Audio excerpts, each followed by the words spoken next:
Timeline Show is back. Episode 45 of the Star Wars Timeline Show. We are here. We're going to be talking about Out of the Shadows, Justina Ireland, 231 BBY here in the High Republic, phase 2 of phase, what is it? Wave 2 of phase 1. Wave 2. Wave 2, phase 1 of the High Republic Initiative and the Vernestra Row book. My favorite High Republic character, maybe. We have Reese Silas, one of your favorite characters, Luke. So this is gonna be a fun book to dive into. We have not had Timeline Show for a while. Life has been extremely busy for me. I take all the responsibility here because I am the one that's been dragging my feet on this a little bit. I try to reread all of these, and that can take some time, especially when it's not necessarily my favorite book that we're going to be discussing. But we made it. We're here. A couple of housekeeping things before we get in order. Hit that little bell, hit that little button, subscribe to us so you can be up to date when the next Timeline Show drops, whenever it may be. Once we get through this week, should be back to normal here. Timeline Show on the weekends, Thursday night, Star Wars News Now Live, sprinkle in a little early week podcast for you here and there. After this week, we should be back to normal. If you're listening on Apple or Spotify, I know you've been wondering to yourself, where have the podcasts been? That's on me again. I need to get those uploaded for you on a regular basis, but we're back to normal right now. If you could just leave us a little review, hit the little 5-star button. It really helps us a lot, especially with something like the Timeline Show. If you're listening to the Timeline Show, it's because you are as much in the weeds in Star Wars as Luke and I. And that's a good thing because we love celebrating and talking about every single piece of Star Wars canon material. That's what this show is. We go through every comic, every manga, every book, every TV show, every short, every movie, every series, every single thing. We are got you covered. Now, Luke, here we are, Out of the Shadows, 231 BBY.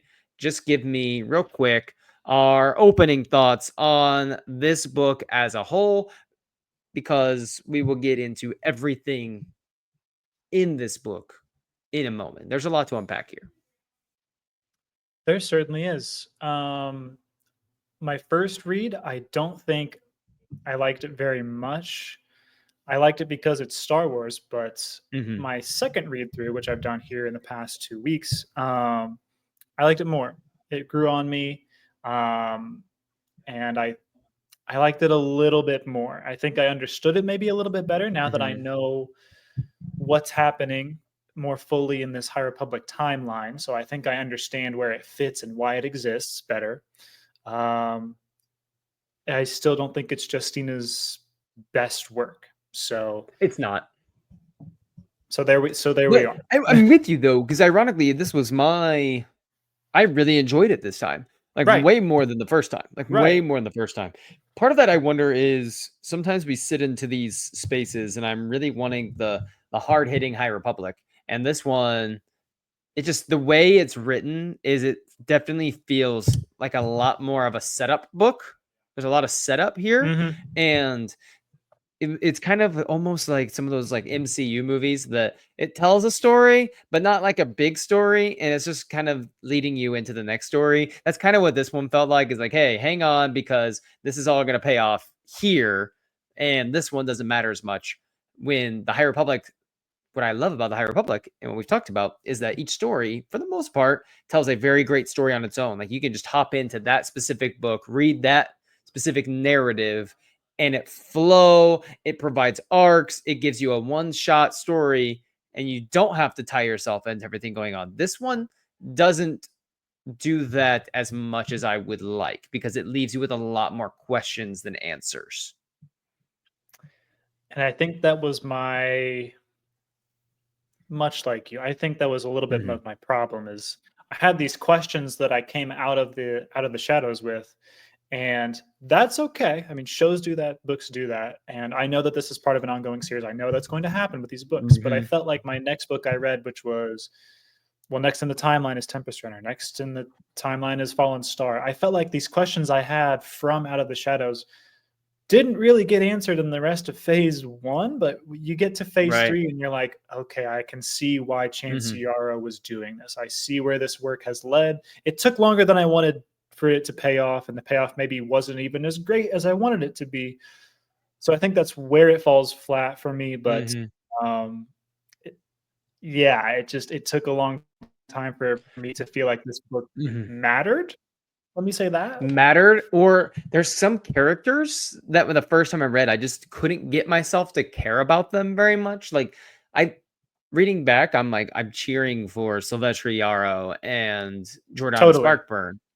But I it was hard for me to really care about them the first time I read them. And if you don't care about those two characters, it's really hard for you to get on board with this book. I every time I read it, I wanted more of Vernestra and Imri's like interacting with each other, but instead it kept going back to Silvestri, and I could not for the life of me care about Zylan Graf for the first time I read this book.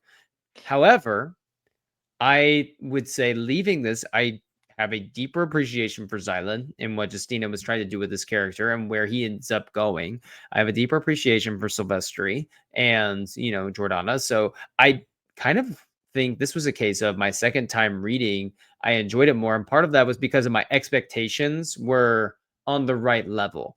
I think coming into this one, like I felt like I knew that this book was not going to provide me everything I wanted it to, and I could like temper those expectations because Midnight Horizon is a big story. Into the Dark was a big story. This one kind of gets forgotten about, and it's going to be forgotten about as the High Republic lore grows and there's more stories in this era.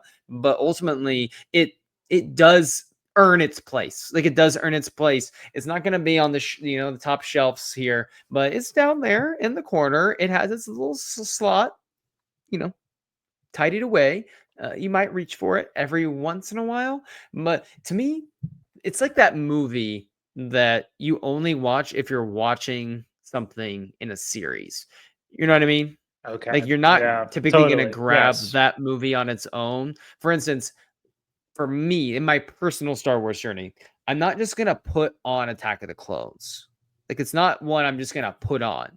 But if I'm doing like a rewatch and I'm watching Phantom Menace, or if I want to, make my way through Star Wars, like I will get to it because it's there. I need to watch that one to move on. Like Out of the Shadows is not the High Republic book. If I just want to go read a High Republic book, I'm not just gonna go grab Out of the Shadows off my shelf and sit down for that one. But if I want to get the full scope of the YA trilogy for phase one, it comes up naturally. Maybe I didn't see that right, but when you held that up, is that a newer copy that you have of Out of the Shadows? No, it's just well preserved. Okay, because I have borrowed a book from you before that a student did not take very good care of, and I was wondering. Into the Dark. Okay, yeah. Okay, yeah, Yeah. it looks No, better than I remembered. no, Into the Dark. Yes, that was a good friend of mine who borrowed that one. Who at school, who that student was no longer allowed to borrow certain books on the That's shelf anymore. He had to be relegated to some books less high on my priority list of being kept. But there's some degree of, you know what? He read it. He was reading, so that's a win. Hey, there we go. However, we can find other things for him to read. I'm sure he'll enjoy just as much, and I'm okay if they're not taken quite as good care of as Into the Dark. So let's get into this. I'll give a quick synopsis of this, and then let's dive into some of the characters that we love. Give a little bit of a deep dive into this book for those people who really want to explore. If you haven't read this book and you don't want any spoilers, now would be the time to stop listening. Although I'm wondering why you clicked on an Out of the Shadows video if you didn't want spoilers on Out of the Shadows for the 25 people who've read Out of the Shadows and want to listen to a podcast about it. Love you, whoever you are. Now, this book, Vernestra is kind of part of this book as the main Jedi. Her and her Padawan Imri are on Starlight Beacon. They are also going to interact with Comac Vitus and Reith Silas. Comac is Reith's master. And the four of them are all trying to pretty much figure out their place in the Jedi Order and their place in the galaxy. Vernestra wants to be out on the frontier fighting the Nile directly, fighting the Dringir directly with Avar Kriss, taking the fight to the Nile. Imri is struggling to find his place in all of this because he is a Padawan with a very deep connection to the emotions of other people around him. Now, we know that all Jedi to some degree have a level of intuition and feel and empathy, being able to feel what others are feeling. But Emery feels that on like a wide scale, more massive than any other Jedi. He is taking on the emotions of people around him, and it's quite overwhelming. He's trying to figure out how to do that, how to balance that, how to counteract that to a certain degree. And Vernestra is trying to figure out how to be a good teacher for him. You have Reith, who has been waiting for a nice reprieve from all of the crazy adventures that Comac has been bringing him on, but he's not going to get that. He's going to be thrust right back into the mix with Reith, or with Vernestra and Emery. And Comac, of course, we're going to have more on him in Midnight Horizon, so more of a character development for him. But he kind of is just chugging along, and we know that there's a little bit of a deeper issue going on with his current state of mind about the Order and the Jedi's place in the galaxy. And you also have Silvestri Yarrow, who is the daughter of Chancey Yarrow, who was part of the Buying Guild, presumed dead, and ultimately is alive, building a super weapon for the Nile that Silvestri doesn't know about till much later. Her ship gets pulled out of hyperspace, which is the weapon that the Nile are using. This giant, they call it the Gravity's Heart, that pulls weapons out of hyperspace. She basically gets lured into this political game with Xylan Graf. If you've been following the High Republic, you know the Graf family is very much at the heart of politics, at the heart of everything going on in the galaxy. They are the premier wealth family in the galaxy. Maybe only the Santecas can rival them in terms of wealth, power, prestige. All of these games are being played. We have Girastaros, politician, who's playing a game against Xylan. Basically, all of these pieces are being weaved together and being orchestrated by the Nile, by the Graf family, to lead them out into this sector of space where the weapon is, so that it ultimately can be destroyed and the real plot begin to unfold. Jordana Sparkburn, who we mentioned earlier, she is a frontier marshal for the Santeca family that is out on the front lines. Her and Silvestri were once dating. They get reunited together, and there's a complicated relationship going on there. Vernestra is going to meet the one and only Marie Santeca, who is the Oracle, as they're called in the Nile. She is the one giving Markian Ro the paths that he is able to navigate hyperspace so precisely and differently than anyone else. She gives Vernestra a secret path that we don't really know much about, that is somewhere deep, far beyond anywhere someone should ever travel to in space, is how it's described. So there's a lot of things going on. Xylan Graf, member of the Graf family, is plotting. He is confusing. He is conniving. He is charming. He always is working for his own agenda. So all of these things come together. Big battle on Nile Space Station. We learn the Grafs have a few tricks up their sleeve. Chancey Yarrow is a literal mad scientist, but does care for her daughter in very twisted ways. Emery learns how to control his emotions. All of these things happen. It's a crazy book. It's a solid book. Not our favorite book. But Luke, where do you want to begin? What part of the story do we want to dive into? Do we want to just go chronologically, beginning to end? Do we just want to pick a few characters today? We always change it up depending on our vibes with this book. What vibes are you feeling with Out of the Shadows? I think we're good to go with our normal. I want to do some characters. Mm-hmm. Um, and I think I want to start with maybe like relationships between the two, or we can knock out a couple at the same time. So Mm-hmm. kind of Absolutely. Vernestra and Imri, Mm-hmm. Okay. because I think more of like the Graf and Jordana and Silvestri are maybe like our final hitter at the end, where it's pretty Mm-hmm. complex there.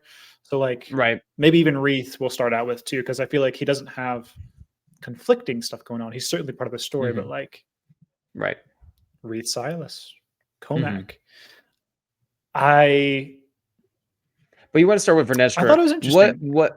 Yeah, Tell me sure. what's interesting about Vernestra from your perspective from this book. Um, Gosh, she's still struggling with this is her first young adult novel that she's shown up in, because she really wasn't in Into the Light.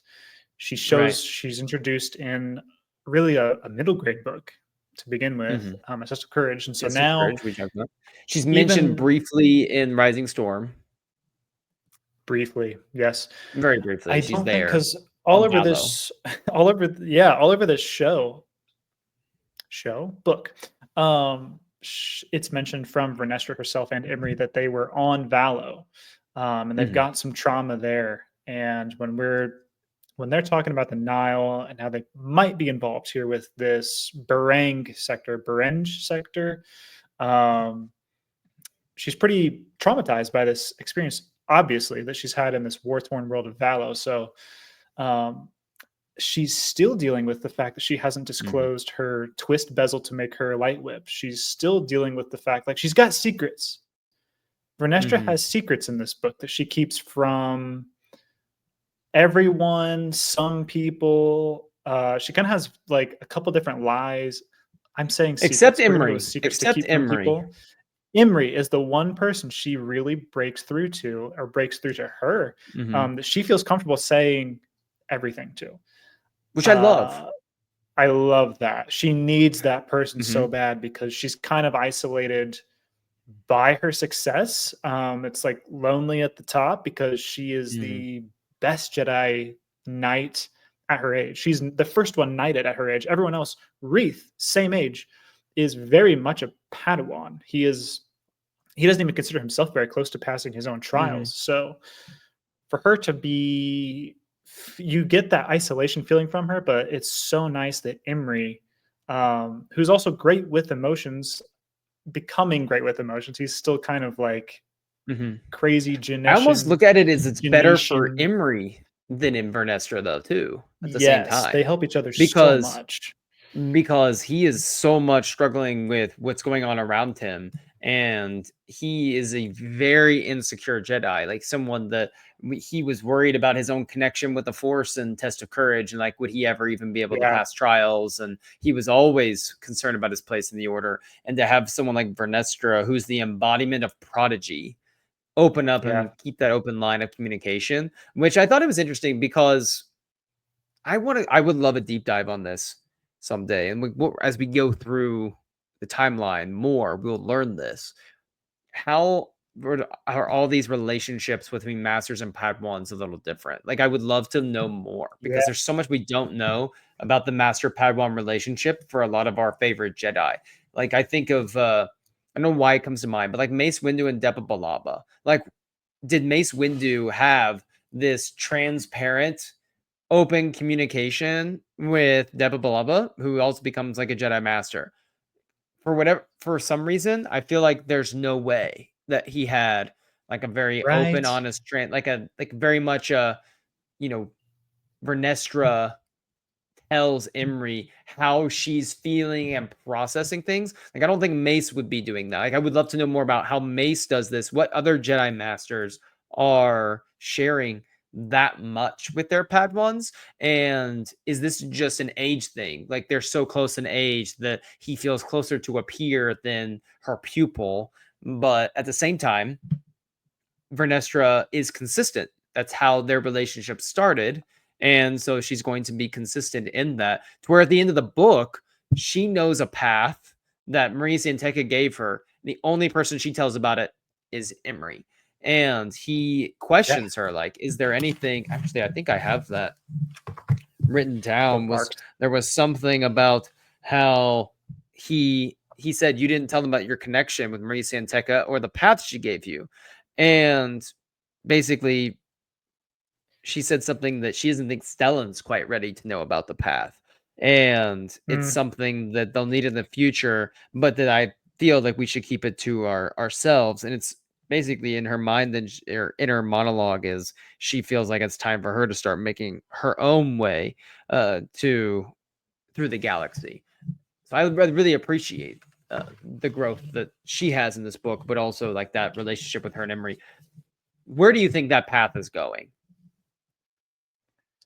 Just personally, um, and because we've talked about some phase two stuff enough to where we could make some predictions. I'm okay. Like, totally. if people like we want to make a prediction here, you can make a prediction. Also, just wanted to throw this out there. In A Test of Courage, when she is introduced to us, does she have is it mentioned that she has this affinity relationship with hyperspace? Because I feel like this is the first book we get this mention that Vernestra has hyperspace visions, which is unique. We've never heard of Should that have before. I should have led with that. Nice. That's a cool part of her character. That's really cool. She Mhm. has these visions that used to happen, they stopped, and now all of a sudden in this book is when they start up again. And so And these this are plot very line true threads visions into what too. we're talking about. Yes, I think this book details what's happening here is the first time she's seen her visions come true. That's why Mhm. it's kind of alarming. It feels like it needs more attention from her in the forefront of her mind. And so I have a her question. meeting Mari Santeca, yes. In later High Republic books, does she still have hyperspace visions? I can't remember right now. The next time we would touch this topic would be Defy the Storm, and I haven't read that. I read that a year ago, and I I know. don't really Same. remember. Okay, I know. I need a okay. refresher. I don't remember I think it's specifically. touched on.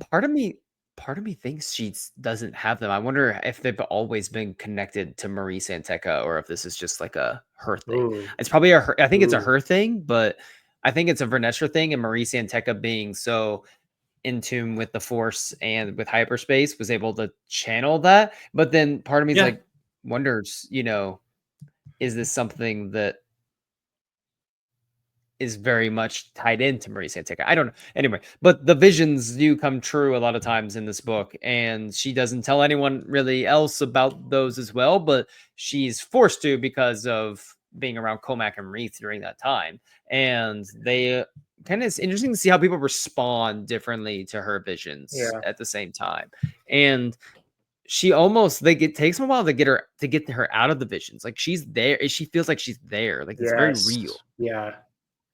And so we end with your question to me initially before I took us off on that was where do we think this path that she received from Mars and Tech is going? It's like she says something to the effect that like it's kind of etched in her brain, like she can't forget it. It's not written down anywhere or like Mhm. on a data pad. She just has that locked in her Right. mind. I would think you'd agree with me. I think this path is going to go to Planet X. Has to, right? It has to. Or That's are where we really going to be thrown through a loop and in the next couple of books? the path Like it goes has to. to That's Ariadu. It's like, what? because it's just interesting because it's described as a place that like no person should ever go to, no people should Mhm. ever travel to, and I'm like that could very well be Planet X. So I think that's the prediction for most people that are following all of these. I think that's Yeah, certainly our prediction right yeah. now. I'm excited to see how that continues down the line. But it's also we can talk about this too for a minute. Is Vernestra learning at the end of the book? There is a very clear part where throughout the book she's very much wanting to take the fight to the Nile. She believes the Jedi should be leading Mhm. that fight.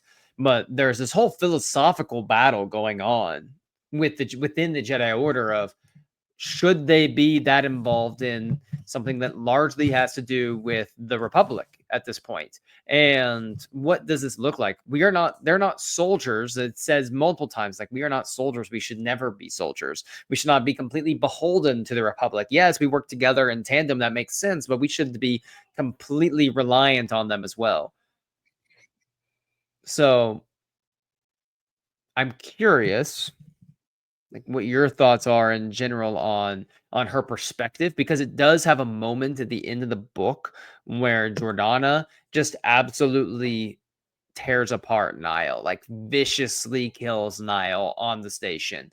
And it's not described Jordana. as Yeah. a it was self-defense because the never coming, but it was more of a butchering and a slaughter than the nobility and grace that the Jedi would like fight with. Like her weapon tears through flesh in a horrifying way. And there was almost like she relished in that due to the trauma that she's experienced on the frontier. But then Vernestra has a point where she realizes that that aggression is wrong and very much feels wrong, but she's having to reconcile within herself. Am I channeling that at times because I'm wanting to take this fight to the Nile? Am I following the path that I should be? Very, very interesting journey that she's on there Yes. from like a philosophical perspective. Yeah, the thing you hit on before this was I I think it's one of the pillars that the High Republic is built on, and that is the Hmm. relationship between the Republic and the Jedi. And I think one of the things this entire publishing initiative is meant to do is give you that initial moment or spot in that couple years of timeline where the Republic and the Jedi become too intermingled. And so Hmm. they're rightfully so trying to determine, is this our spot to step in? Hmm. We need to protect innocence and light and life in the galaxy. And by partnering with the Republic, we can do that, but we cannot be their Hmm. attack dogs. And so it's really Right. interesting to see teenagers try to figure that out, let alone like the adults and the council high Right. members can't figure this out and agree unanimously. So to see it through the Very eyes much of so. teenagers and like Well, very it's much so, crazy. and It's it good even because it sets yeah, the seeds of everything we see in the prequels of the Jedi being, like you said, too exactly. intertwined, too entangled in political affairs. The Jedi should not be seen as a branch of the Republic. Like it shouldn't be like the Chancellor's office is the executive branch and the Senate is the, legislative branch and, the Jedi Council or Jedi the Council is judicial just branch, brand. like or whatever. It shouldn't, or they're part of the military. Like they shouldn't ever be seen as tied together with the Republic in tandem, and they should be separate entities working in conjunction at times. But it's like I got this book Yeah. right here next to me as well, like with the Living Force. Like it's what we Hey, see a little bit too much of there. So it's like it plants those seeds to where we see in the prequel era when the Jedi are at that point ready to just completely collapse. But moving on to maybe Reeth and Comac here. Comac's a really interesting character. This isn't like a big book in terms for him in terms of character development. It's going to happen a lot more in Midnight Horizon, but this one is maybe a yeah, little bit more on the Reeth side. I would say they're both more of just like more side characters to Vernestra and Emery kind of really I being the main support. focus. Yeah. But what do you think about, just for fun, Reeth's little crush that he has on Vernestra? I think it's only natural. I think he's someone who strives for greatness, and so I think it makes sense to me that he's attracted to someone who embodies Hmm. greatness currently, right now. So Right. I think it's cute. I think teenagers being teenagers, and I love that Emery, like being way too attuned to people's emotions, picks up on that and clocks that like too well, says something that he probably could have kept hidden until like a later point, but he's making it obvious. He's kind of Yeah. calling Reeth out a little bit, and But also, I like, felt Vernestra still embarrassed has, for like, Reeth, no clue. honestly. But and then Vernestra, though, is just Yeah, so aloof because she's, like, very yeah, much, like, aromantic. She doesn't have romantic yes, feelings. She doesn't have, like, sexual desire, and no, very much so is not something that she's ever really thought about or spent much time on. So she's completely there's a part in the book where she has this little moment with Reeth at the end, and and she's like, he blushed a little bit on his way out. She's like, what's that about? Like, I have no idea. She's just so aloof. And that's part of Vernestra in general, I think sometimes is not very good at hitting, like seeing social cues and seeing yeah, like subtle things in terms of outside of what a Jedi is able to do. Cause there's like an innate ability within a Jedi to sense like deception, to sense, things afoot. But outside of like in the political spectrum, for instance, she had no idea she was being played by Gira Staros and Zylan Graf in this yeah, book. There are moments where she doesn't pick up on the fact that Reef does have a crush on her, which if she was more attuned to that side of things, she would be able to see that. So it's interesting to see how she does have her own weaknesses and shortcomings here. totally. It makes her feel. I mean, I know she's not a human, but she's humanoid enough that you should see yourself in her.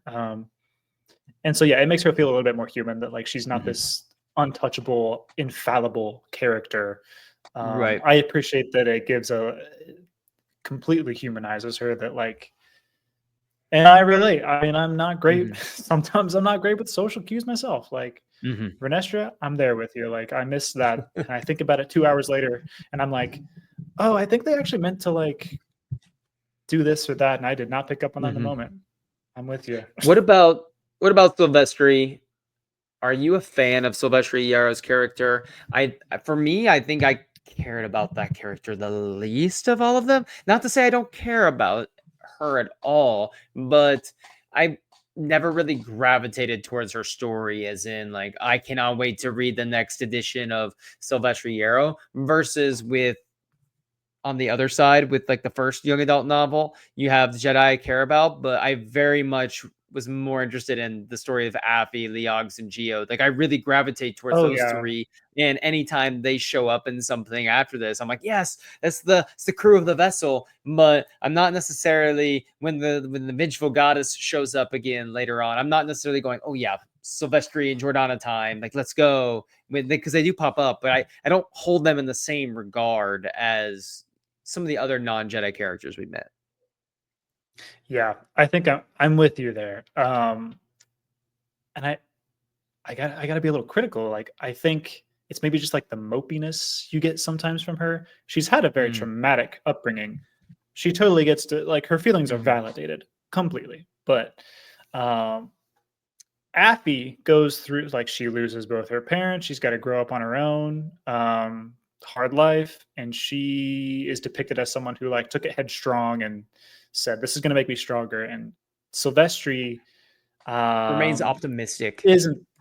Yeah, yeah, she's optimistic. I mean, shoot, Silvestri's Like you remain Sylvester's the opposite of that. You feel she's the depressed opposite of reading that, a lot of really. her stuff. You just kind of That's the thing. and I think for Yeah, both of us, we're very much optimistic, yeah, cheerful, outgoing, like exciting people, very excited for life. And she doesn't really have that zest for life because her battle is mostly one of survival, in a yeah, sense, is why she's doing what she does. But it's definitely a oh, life, just another horrible day in the galaxy, guys. Here we go. yeah, Which understandable for someone in her position.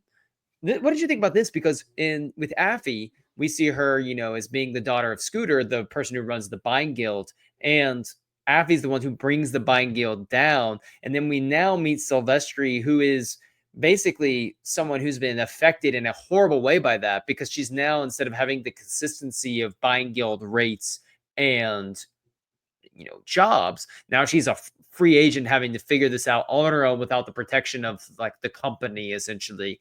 And we're seeing the negative fallout because you read Into the Dark and you're very much cheering for Affy as she's doing this very difficult thing, doing what's right. But now you're getting the flip side of that story of, well, was what Affy was doing right? See what it's doing to these people that don't are following the rules, that are in situations where they are depending on the buying guild, to where if she doesn't get exploited by Zylan Graf in this book and nearly die about 3 dozen times, Silvestri would have been down on her luck, homeless, jobless, moneyless, penniless, going hungry. yeah. They didn't have enough money to where the whole because she has a group of a little team that's with her Mm-hmm. right at the beginning of the book, and the two characters that are with her, M227 and Nito, have to stay back on Port Halep to like Mm-hmm. work grunt jobs. No disrespect, but like they have no money, so they have to do that. They send all their money with Silvestri to go to Coruscant to try to Right. like get any kind of investigation going on as to what happened. And so, Mm-hmm. And just hope to gosh, find it stinks something that because helps their situation. yeah, Affy, she did the noble right thing where you stop a corporation from abusing people and enslaving people and indentured servitude. Mm-hmm. But gosh dang it, the phrase of like no good deed goes unpunished. Like there's still Right. negative backlash from that. Even if you do something Mm-hmm. that is more good than bad, the bad still Right. is there. Mm-hmm. So it And we're just seeing in the fallout of that is Just Silvestri. Silvestri is just kind of the embodiment of Murphy's Law. If it can go wrong, it will go wrong for her. Um, Except at the end. you've Except at the very end. She yes, finally catches a break. yes, She gets the ship from Xylan. She has a ship of her own. She has a job lined up. She gets her girlfriend back in Jordana, and back. the two of them, the two ladies, are going to make their way into the galaxy and presumably head off in a better place. So at the end, there is a level of she smiles. It mentions, I think, in the last chapter that she smiles like 3 times. And I don't think it mentions her smiling a single time in the first 300 pages of the book. So she does get to a place where at least she feels happy and optimistic at the end. But yeah, it's a trip getting there. It is. It is a trip through the Barang sector getting there, which Tell me about Xylan, Luke. I'm Tell so me glad about that Xylan Graph. so we We were have talking about the Xylan good Graph, trip to who the is Briggs there. also Like, let's get into him. Like, tell me about Xylan. Where are you at this with him? playboy, pretty boy, pompous, just jerk of a guy. Um, he's really fun to root against because he's got unlimited money. He knows he does. He flashes around, throws it around, manipulates people with it. You don't you don't want to see him succeed, really. You don't like him. Mm-hmm. He is what I feel like Lando would have been if Lando were born Ooh, into money. If okay. Lando were born into money.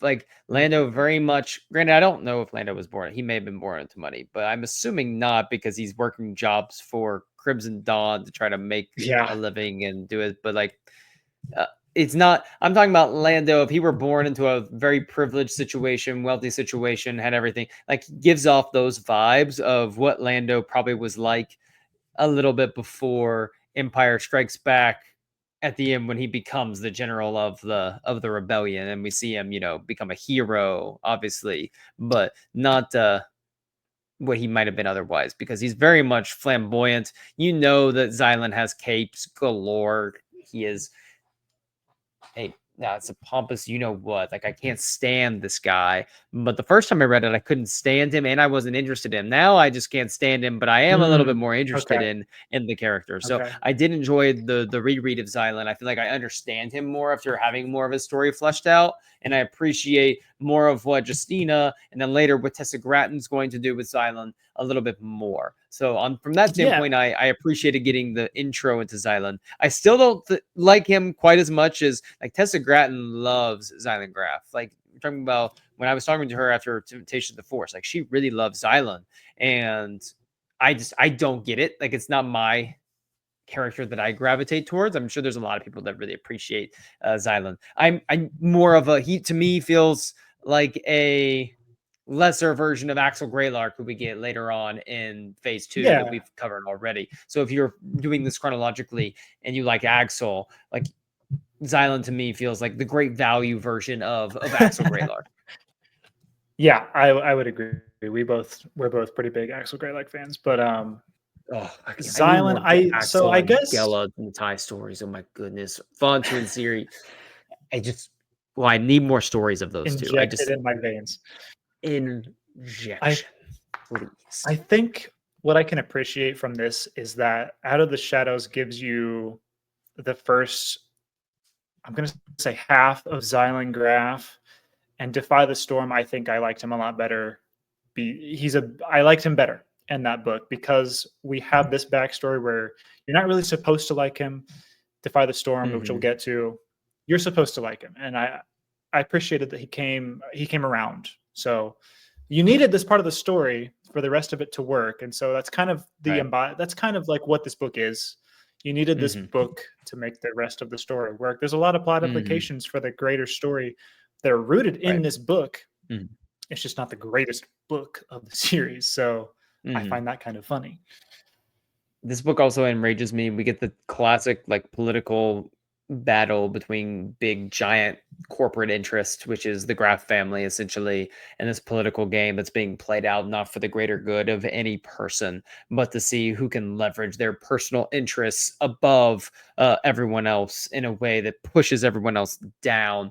And that's something that I just cannot stand, especially given like the current political climate of the United States right now Black and what's climate. happening uh, with that, it's infuriating. And then when you see it in Star Wars, it just angers me. I'm like, the Republic, you're supposed to be working for good. And then you have the Gravs here who you have immense resources beyond anyone's wildest dreams. And rather than use any of those resources for good, they're like, how can we take down, the Republic in a sense? How can we make They ourselves the funded Starlight premier Beacon. power in the galaxy? So They they funded funded Starlight Star, Beacon, sure, but but it's it's very like, clear, like they funded Starlight Beacon to get the contracts that they wanted because they're playing a political game. And yeah, at the very end of this totally. book, Yeah. we're at a point where they're wanting to, basically watch the Republic fall and make sure once the Nihil are done, they're going to be this entity that rises up to take, claim of what's left over. Right. They do not have good intentions. So that is the most important thing to say. I just wanted to poke you in the side, Tyler, and be like, they Of did do course, something good. the So benevolent Graf families, the builders of Starlight Beacon, the Grafs. Of course. yes, the wonderful, magnificent sorry. Um What Star Wars character? So Xylan has a ship called the Vengeful Goddess, which has 4 sublight engines, experimental weapons. The escape pods have blaster and missile capabilities. I mean, there are so many weapons on this thing, and it right. does not need it. Everyone in the book throughout's like, I don't know why this thing has so many weapons, but it does. Who else in Star Wars, not High Republic, if they're building their own ship, would put like an obscene amount of weapons on something but it also look super sleek? I want to say Hondo Onaka, but when you're talking about sleek, I don't know if he'd go that route.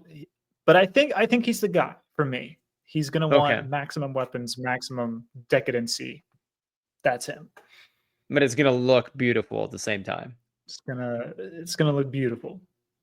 I was thinking maybe It's gonna be maybe annoying. Sabine. Maybe Sabine. Oh, that makes a lot of sense. Weapons Like she's gonna expert. design like the Mandalorian. So clearly, Yeah. her ship's gonna be because weapons are part of my religion. And then it's also gonna look good. Sabine is an artist in herself. Like it's gonna have to Artiste. appear to be a beautiful thing. So any other takeaways from Out of the Shadows? So we have the Gravity's Heart was this massive project to pull ships out of hyperspace, and we're gonna see how that plays a role here in the future of different things that are gonna happen. Definitely. Chancey Yara is gonna play a big role in the future of the timeline as well with what she could have done in certain instances, and the Grafs are basically using Chancey Yarrow for their own purposes, but we also know that very little escapes the eye of Mark Rowe, and he's gonna have a say in all of this as well when everything's said and done. But I guess we hit on most of the main characters. I don't really know the purpose of Nan in this book, who is a Nile. She works for Marky and Rowe. She's a member of the Nile. She's kind of like his informant. She kind of just exists in this book, but she doesn't really have a clear arc or purpose other than her basically being forced to work for the Grafs at the end, even though she just wants to work for Marky and Rowe. But we don't really get a clear arc for her in this book, which I thought was interesting given how much she is in it. Right. There's multiple chapters that are from her point of view. She is the main character of that chapter. It's interesting that like they decided to kind of rip her away from the Nile Mm-hmm. as like a story group. She was wholly dedicated to them, and I guess she kind of got replaced with Thea Fur, is the character who's now the underling and like that same kind of like servant of Ro. So I'm curious to see like maybe why that happened. Mm-hmm. I did have one other thing that my first read through of the book, it really lost me. And my second read through of the book, I thought, okay, I'm going to be paying attention to this really closely so it doesn't lose me again. And I want to bring this to you because maybe I'm dumb and you just have it totally figured out. I'm sure that's not the case. The graph puzzle box that holds the location to the Gravity's Heart that Vernestra gets to open, like the physical tracking of that, where it was and who had it in their pocket and who. I was so confused because I thought that it was with Mari, and all of a sudden you get the end of one of the chapters as a cliffhanger, and it's like the box is gone. It's missing, and you find out it's on TK, and it's with this family of Ugnaughts, and I'm like, I'm trying to piece together the puzzles of like, how did it, like, did Mari Santeca send it through hyperspace back to the planet? That's not possible. Did they leave it? How did they not realize they left without it? It kind of lost me. Do you have any kind of input on the graph puzzle box and how it got to whose hands during the book? I low-key forgot it was in the hands of Mari. I just thought the Ugnaughts volunteered for something and they had it and they wouldn't give it I back. mean, And so I got lost. I'm lost too now. Then I'm like, I'm gonna have to go reread that first part. That's a because good point. I think maybe what I'm caught up on is maybe it was never with Mari in this book. It's like her favorite thing, her possession, but maybe Right. I misread that she like physically had it on the ship with them. So I think Mhm. I just got a little confused with the little tracking there. There's a couple we've Well, like there's like, are you said some talking good about things like about the memory of her with the puzzle box, like the memory thing that they see? maybe, and maybe I misconstrued some stuff there because she's got that like memory with it, and there's a Hmm. hollow that plays, Maybe. right? Well, maybe it's not the same one. Maybe it's just like a puzzle box Could in be a general. different one. So it's not a big deal, but it kind of lost me. It's not a I it feel doesn't matter that. I that could much. I I'm not could gonna see break the that. book for you, but I kind of got lost by it. So there's that. I can see that. Well, fun book as always. We had a Maz Kanata reference at the end of this book. That's who Silvestri is Oh, going to go work for to kind of help, Taco Donna. guide her in the right direction. We had Stellan that showed up in this book. Elzar is name dropped a couple of times. It's a fun book to read, and not on our upper tier of High Republic books, but like Attack of the Clones, it has its place in Star Wars lore. Absolutely. And so it's there. Probably not going to go back to this one anytime soon, though. But we got through this one. Our next episode is going to be covering issues 6 through 10 of the High Republic Adventures. So we're going to go back with some of our really good friends from the High Republic Adventures, and I'm excited to dive back in with them. Do you have any characters from High Republic Adventures you're looking forward to diving back into most, Luke? I like Court and Court. his journey during this Mhm, first run, this 2021 mhm. run of the comics. I like Court. He's cute All and right. he comes a long ways.